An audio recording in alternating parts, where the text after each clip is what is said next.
안녕하십니까?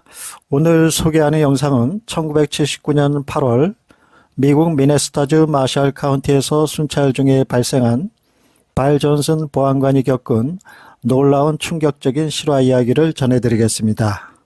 새벽 시간 순찰 중에 느닷없이 전방의 도로상에 출현한 미확인 발광물체가 순찰차를 향해 돌진하는 피할 수 없는 일촉즉발의 상황에서 충돌하여 그는 의식을 잃게 되고 순찰차는 여러 부위에서 파손과 손상을 입었음이 사건 발생 후 발견되었습니다.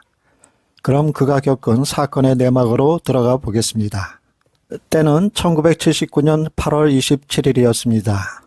새벽 1시 40분경 발 존슨 부보안관은 그날 밤 노스다코타 국경에서 멀지 않은 스티븐에서 서쪽으로 약 10마일 떨어진 미네소타 마샬 카운티 서부 지역의 220번 고속도로에서 혼자 일상적인 순찰을 하던 중이었습니다.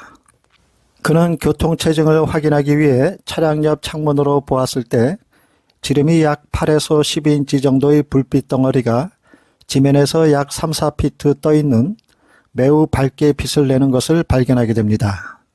그 빛은 자동차 헤드라이트라고 하기에는 너무 밝아 눈이 부실 정도였습니다. 존슨은 처음에 그것이 작은 경비행기가 착륙하는 불빛처럼 보였기 때문에 공경에 처한 항공기일 수 있다고 생각했습니다. 그는 그 빛을 좀 더 식별하기 위해 불빛에 더 가까이 접근해 가려고 핸들을 돌려 차를 왼쪽으로 꺾게 됩니다. 그런데 갑자기 도로 한가운데 출현한 밝은 빛덩어리가 그의 차량을 향해 돌진하게 됩니다. 그 둥근 형태의 빛은 거의 순간적으로 그의 차에 다다를 정도로 빠르게 이동했습니다. 그의 차는 순간 빛에 휩싸였고 존슨은 그 불빛과 충돌 직전의 위급한 상황에서 핸들을 꺾었지만 순식간에 벌어진 상황에서 빛의 광채에 눈이 멀고 강한 충격과 함께 의식을 잃게 됩니다. 그가 새벽 2시 19분에 의식을 되찾았을 때 본부에 구조를 요청하는 긴급 무전을 보내게 됩니다. 존슨은 자신이 39분 동안 의식을 잃었다는 사실을 알게 됩니다. 그의 차는 지면에 남아있는 스키드 마크를 볼 때 충돌 후 854피트 정도를 미끄러진 뒤 멈췄던 것으로 확인되었습니다. 곧 또 다른 보안관이 현장에 도착했을 때 존슨은 눈이 매우 아프다고 힘들게 말했습니다. 그는 충격에 몸을 가누기도 힘든 상태였고 눈은 무언가의 강한 자극을 받아 앞이 잘 보이지 않았습니다. 그는 구급차를 불렀고 존슨을 워렌 병원으로 이송하여 추가 검사 및 엑스레이 관찰을 요청했습니다. 존슨을 진찰한 응급처리 의사는 그가 가벼운 쇼크 상태에 있다는 것과 타박상과 눈에 강한 자외선에 노출이 되어 안구 화상을 입어 고통받고 있다는 것을 발견했습니다. 워렌 병원에서는 그는 경도의 용접 화상을 입은 것처럼 눈에 강한 자극이 가해졌다는 진단을 받았습니다.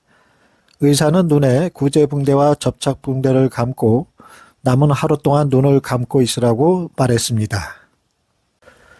존슨은 밝은 빛에 노출되는 것을 참을 수 없었습니다. 다행히 존슨의 눈은 빠르게 아물었고 이후 당시 상황에 대한 진술을 조사받게 됩니다. 그는 진술 조사에서 말하기를 빛이 얼굴에 닿는 순간에 엄청난 충격을 느꼈다고 하면서 기절을 했다고 말합니다. 사고 차량은 동료 보안관에 의해 경찰서의 차고로 옮겨졌습니다. 본질적으로 자동차의 모든 손상은 왼쪽, 즉 존슨이 앉아 있었던 운전자 쪽 정면에서 발생했습니다. 순찰차는 매우 특이한 손상을 입었는데 5군데의 명백한 충격이 있었습니다. 운전자 쪽 앞유리가 파손되어 깨지고 금이 가서 사방으로 균열이 발생했으며 부서진 헤드라이트와 후드에 힘집을 냈고 빨간색의 사이렌 비상등이 손상되었으며 안테나가 구부러져 있었습니다. 안테나의 샤프트는 베이스 위 약 6인치에서 시작하여 60도 각도로 뒤틀려 구부러졌습니다. 반면 전면 후대에 있는 자동차의 일반 안테나에는 손상이 전혀 발생하지 않았습니다. 트렁크 안테나는 90도로 구부러졌지만 상단 근처에서만 구부러졌습니다. 운전석 쪽의 헤드라이트는 박살이 났고 바로 옆쪽에 있는 헤드라이트는 전혀 손상을 입지 않았습니다. 전면 후드의 왼쪽에는 지름이 약 0.5인치의 움푹 들어간 부분이 있었고 앞유리에 가까웠습니다. 존슨은 나중에 자신이 차고 있던 아날로그식 손목시계와 경찰 차량의 시계가 14분 동안 멈췄다는 것을 알았다고 말했습니다. 이후 사건 소식을 접한 포드모터스 회사의 전문가와 허니웰의 엔지니어 팀이 피해 차량의 다양한 부분을 조사했습니다. 포드 출신의 앞유리 전문가인 메리디안 프렌치는 앞유리 파손을 조사한 후 언급하기를 외부에서 가해진 아마도 단단한 물체로 생각이 되며 물론 유리를 부수기에는 충분하지 않지만 유리를 깨트릴 정도로 충분한 힘에 의해 이런 결과가 만들어졌다고 확신합니다. 매우 이례적인 일입니다. 라고 말했습니다. 또한 그는 균열 패턴과 명백한 파손 순서에 대해 거의 동시에 작용하는 내향력과 외향력으로 보이는 것을 여전히 설명할 수 없습니다. 저는 단지 모든 균열이 출처를 알 수 없는 기계적 힘에 의해서 비롯되었다는 것을 알 수 있습니다. 나는 전에도 이런 것을 본 적이 없습니다. 라고 설명했습니다. 느리게 작동하는 시계와 독특한 안테나의 손상 또는 기타 물리적 흔적에 대한 원인을 찾을 수 없었습니다. 다른 차량이나 저공 비행기와의 충돌, 존슨 측의 조작 등 어떤 원인도 찾을 수 없었습니다.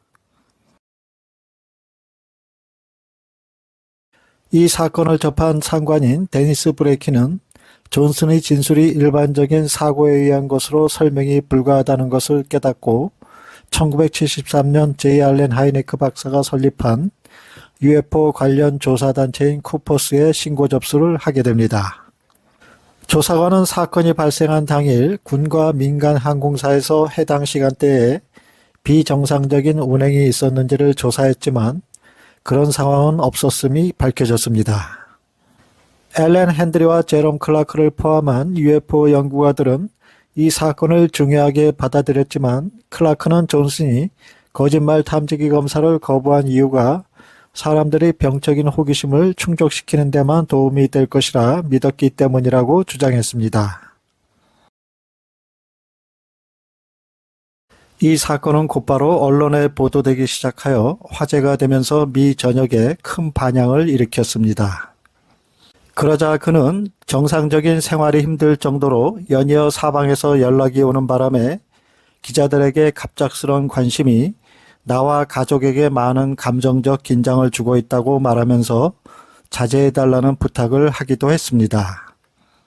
그는 자신이 겪은 경험 이야기가 전국적인 관심과 집중을 받았을 때 TV 출연과 인터뷰 요청을 받고 기꺼이 수락했습니다.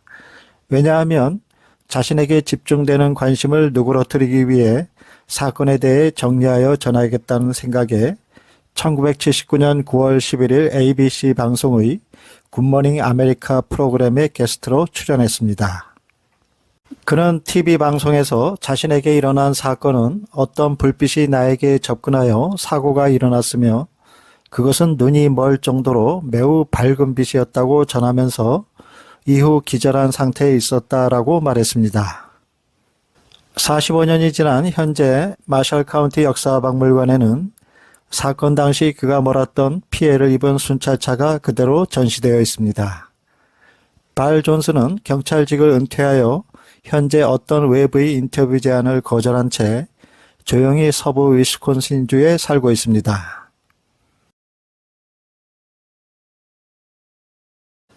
해당 미네소타주는 UFO 출몰 다발 지역으로 유명하며 약 2,000건에 달하는 목격 신고가 접수되기도 했습니다.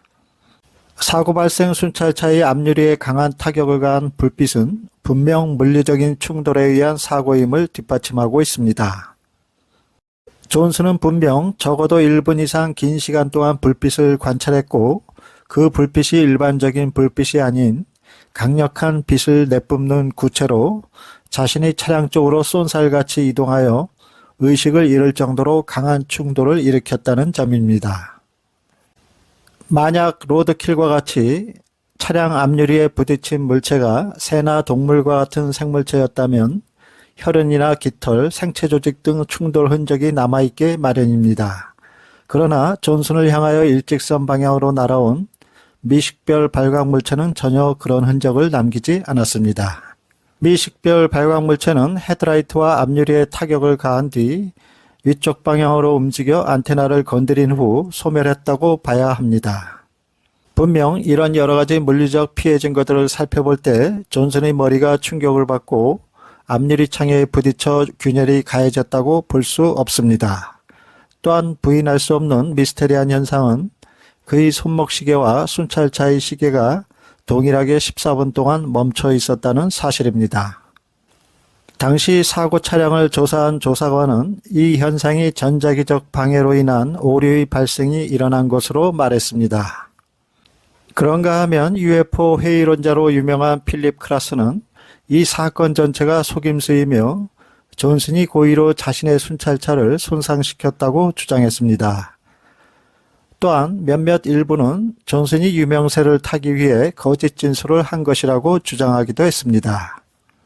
그러나 이 사건은 경찰 자체 조사는 물론 그를 응급 진료하고 치료한 의료진의 증언과 순찰차의 파손 부위를 조사한 차량 전문가의 견해, UFO 연구단체의 조사에 이르기까지 다방면의 조사가 철저하게 진행되었습니다. 또한 존슨의 진술을 뒷받침하는 객관적 정황 증거로 사건이 일어난 날 밤 한 여성이 운전 중 하늘을 떠다니는 빛을 보았다는 신고가 있었고 지역 주민들도 밝은 빛을 보았다고 말했습니다. 그리고 발 존슨의 성격과 주위 평판은 그가 신뢰할 만한 사람으로 그의 말에 신빙성을 더했습니다. 존슨은 TV방송 인터뷰에서 자신이 겪은 사건으로 인해 가정의 화목이 더 돈독해졌다고 말하기도 했습니다. 그는 한 인터뷰에서 야간 순찰을 하며 시골길을 달리던 중 한동안 지켜보던 불빛이 멀리서 제 쪽을 향해 움직이기 시작했습니다. 뭔가가 제 차량을 강타했습니다. 저는 그것에 대해 판단을 내릴 수 없고 어떻게 분류해야 할지 정말 모르겠습니다. 라고 경험한 그대로를 말했습니다. 인터뷰에서 말했듯이 그는 자신이 본 것에 대해 섣불리 UFO라는 주장을 하지 않았으며 신중한 태도로 단지 뭔지 모르는 빛나는 물체라는 점만 말했습니다. 결론적으로 센터는 발 존슨 경찰관의 미확인 발광물체와의 조우 사건에 대해 다음과 같은 잠정 결론을 내립니다. 당시 상황에 대한 본인의 진술 조사에서 증언 내용과 일치하는 신체의 외상과 의료진의 견해, 실제적인 차량 손상의 물리적 증거 및 차량 전문가의 조사 결과 및 견해, 당일 밤 제3자의 목격 신고가 있었음을 볼 때 실제 발생한 미확인 발광 비행물체와의 최근적 물리적 충돌 사건으로 잠정 결론을 내립니다.